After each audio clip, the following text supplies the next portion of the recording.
We are still waiting patiently for Bitcoin to finally have a much larger bounce and reclaim significant highs. And while we wait for this to happen, most altcoins, like of course HBAR, are chopping and they are still in a significant downtrend. Currently today, HBAR is trading at about roughly 17.5 cents. It did hit a high of roughly 18 cents. I know that the high was a little bit over 18, but we're just going to round down to 18 cents. And during this time, I still think that, we are being presented with significant opportunities in this space, especially when it comes to some of the strongest altcoins, like, of course, Hedera. And we have to talk about it. We have to address it because there's still a lot going on in this space beyond just typical price action.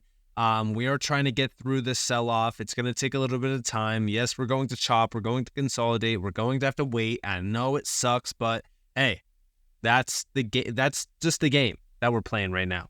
But when it comes back to HBAR, this is our current chart setup. Now, I've said it before, and I'll say it again.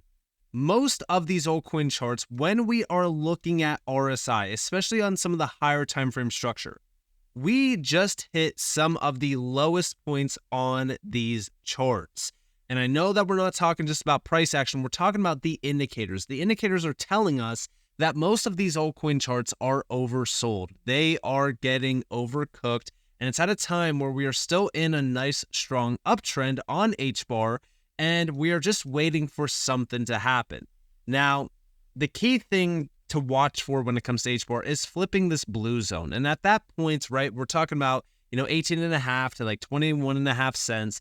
But at that point, we will most likely be flipping the uptrend, and we should start to have a retest of the upper trend line before we start to have that much larger breakout. It's not going to happen overnight. It's not going to happen tomorrow. It's not going to happen next week, but we will slowly but surely get back to the point where we have that strong uptrend. And when I say strong uptrend, I'm not talking about the one that we currently are trading on. I'm talking more so about a much larger break to the upside where we are flipping this upper trend line and we're starting to have a clear push to the upside. We still need to break over this blue zone. After that, we start to target some of the previous highs. The main one that I'm really looking at here is ultimately flipping the high wick going back to February and kind of flipping over this midline, if you will, on this chart, which is right around like 20. I'll just round up to like 29 cents, right? So again, we have some work to do on this chart.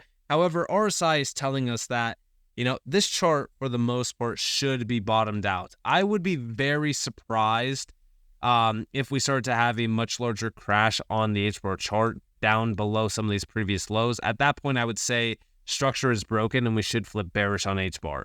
But with RSI hitting the levels in which it is hitting, and even back here in October, this is where we also hit close to this RSI.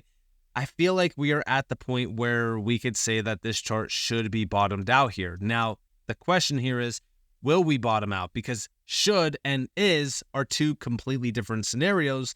And at this moment, the main thing when it comes to HBAR being bottomed is watching Bitcoin. Because again, Bitcoin is having a sell-off yet again today. And we are watching Bitcoin to have a much larger break to the upside because this is the major driver of everything in the space. So while we wait patiently for Bitcoin to do anything other than just, reject some of the previous highs, we really want to see, Bitcoin have that much larger break to the upside, strength to form yet again on this chart.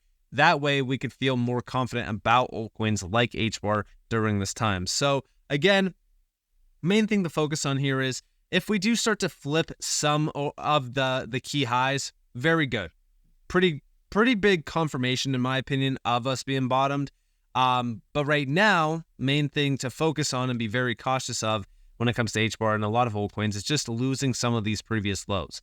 If we start to see RSI dipping back down into like the red, like for example, going all the way back here into 2022, this is key levels that I would be adding to my HBAR bag at, because when we start to get oversold like that, it's typically a major signal that, hey, we're going to have a much larger bounce. We're going to have a reclaim of some of the previous highs. So if we do start to sell off and if the chart becomes extremely oversold, then that's an opportunity in disguise. And I still feel like most of the space is still trading at or around opportunities where we can add for our long-term bags. But we still need to be very cautious with Bitcoin and also the rest of the space having a sell-off the way that it is. Most people are playing with leverage right now, which also leads to a lot of liquidations, which also impacts the space significantly. But beyond that, talking more so about HBAR, right?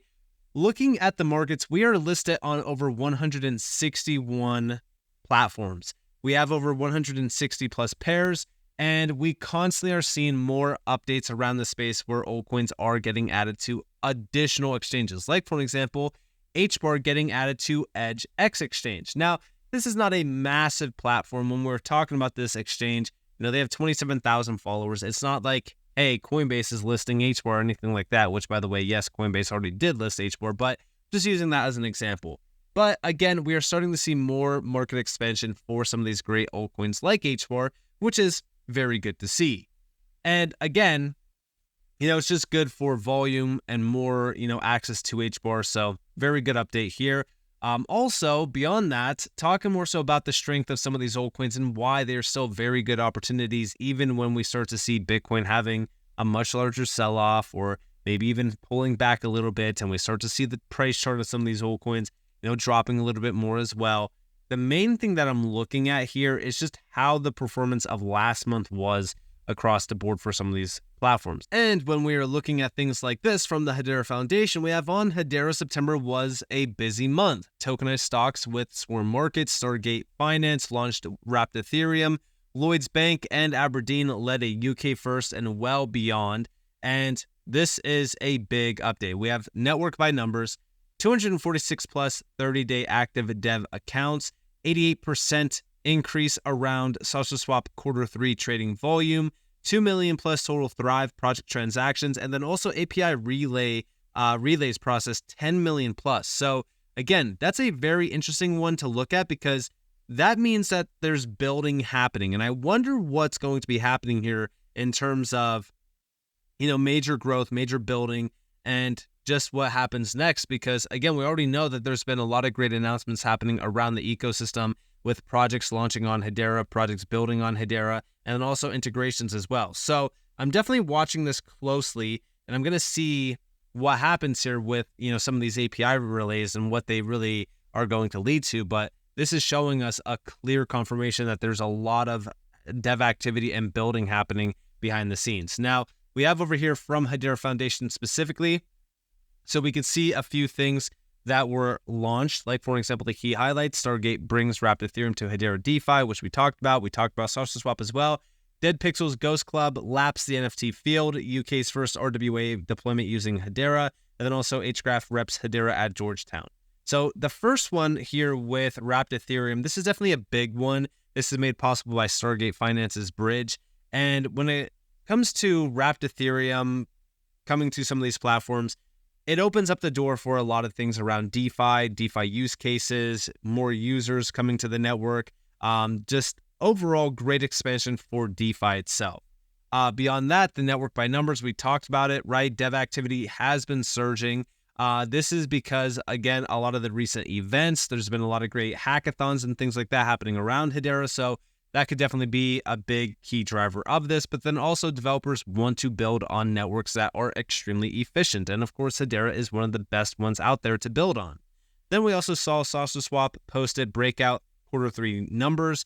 We already know that they've been building out their mobile application, which is definitely a big one. But we have trading volume climbed 88% to 974 million, while total value locked grew 67% to nearly 99 million. Active users increased 23% quarter over quarter as well, reaching almost 10,000. Thrive funded projects generated over 2 million transactions across 6 applications, reaching 152,000 plus users. The ecosystem demonstrated that meaningful adoption is happening at the application layer where users actually live. And then also Lava Network processed 10 million plus monthly API relays.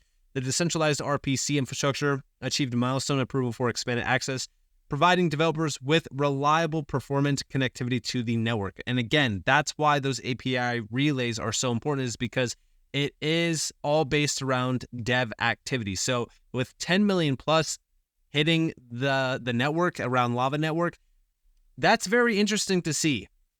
it really comes back to the idea of like what's really being built out here, what's happening with all of these, relays, what's going on here. Something big is being built behind closed doors. So very excited about that. And then of course, yes, when we look at some of the other key things, the ecosystem, the community, we've been seeing so much growth happening around the ecosystem with the community engagement as well. These are all like the key ones if you guys want to look into those. But then we also have HBAR in the wild. So yes, we did see the first in RWA deployment. Lloyd's Banking Group and Aberdeen used Hedera-based RWAs as collateral for foreign exchange through Archix, signaling institutional finance moving from pilots to production on public blockchain infrastructure. And then also Archix launches pool tokens. This was huge around a lot of those major money market funds, right? This is to support pool tokens through Archix, allowing users to create custom token-based ETFs in the form of a unique digital asset. Then, of course, Swarm Markets is bringing tokenized stocks to Hedera. This is a big one. We've been talking about tokenized stocks and how they've been growing significantly over the last couple months. Then we also have Coins.ph listing HBAR and SOS. As I've mentioned, we are starting to see more and more market expansion around Hedera becoming a reality. Even though, HBAR is already listed on so many big platforms, we have over 160 plus pairs, we are still getting added to more exchanges. And then, of course, yes, we did see Robinhood Legend adds HBAR. So this is HBAR support, which introduces HBAR to a new segment of Robinhood users that engage in advanced charting and 24/7 trading. So yeah, listen, we've been seeing so much happening around the Hedera ecosystem. I'm very excited about this. I think that this is great.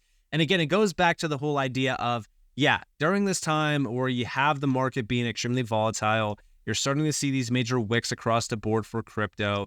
Everyone's concerned. Everyone's worried. They're scared a bit. The biggest thing that I can always say, and the number one thing that I try to stress every single time that we see, a market crash or anything like that is, number one, zoom out. See how things are looking when you zoom out, even when it comes to HBAR. And I know that everyone's going to hate me for doing this, but like when you zoom out, we haven't made a new all-time high. We're still trading at some key levels here on the chart. The 1 year, we are still up 200+%. This sell-off, even though, yes, it was very significant, most of these altcoin charts are not broken. Like, they're not telling us that we should be extremely bearish at this moment. And even when we are looking at some of these other time frame structures, they're telling us that we should technically be pretty bullish at this moment. Even when it comes to Bitcoin, Bitcoin is extremely oversold on a lot of time frame structures.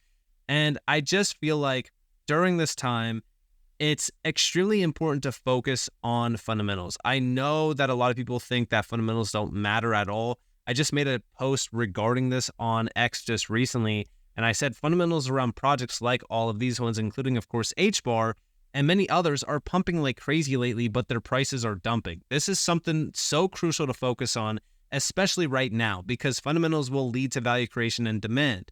This will result in the prices of these projects skyrocketing yet again, while everyone is asking, why is X pumping? Because again, everyone was asking back here, let me go back to the 1 year, back here in 2024, why was HBAR pumping? Why was XRP pumping? Why were these projects pumping? And it's because we are starting to record months like this where we see so much growth, so much happening, even though it wasn't a very exciteful month for price action. All of this stuff leads to price action over time. And I know that everyone hates hearing that because they immediately think like once we see an announcement that the price should skyrocket, but I always look at fundamentals as just pressure. It's pressure, building and building and building, just waiting for the price chart to break out. And yes, even though Bitcoin still is a main driver of this market, I still want to remind you all that, at some point in time in the future, utility will be the main driver of this space. Then we won't have to worry about Bitcoin. We won't have to worry about Ethereum. All we will have to worry about is the growth and the adoption of the ecosystem. And I don't think that we're going to have to worry too much when it comes to Hedera, concerning the fact that we are seeing months like this around the Hedera ecosystem that are really going to drive future engagement, future growth, future, just demand for the network as well. And we're at a time right now in crypto where it's so extremely important to focus on projects that are legitimate, that are building out solid real-world applications and can be utilized around real-world applications as well. So, when it comes to Hedera, I would say, that it's in a completely different league of its own. And it's a very, very bullish project, even on days where we see a major sell-off or we see the market performing in a way that we just don't like to see. And again, when we start to see sentiment flipping bearish in the market, I typically flip bullish. And I really do think that at this moment, a lot of these projects like HBAR are still extremely bullish projects to, be looking into even today when we see the market having a little bit of a dive. But with that being said, I hope that you guys enjoyed this video. If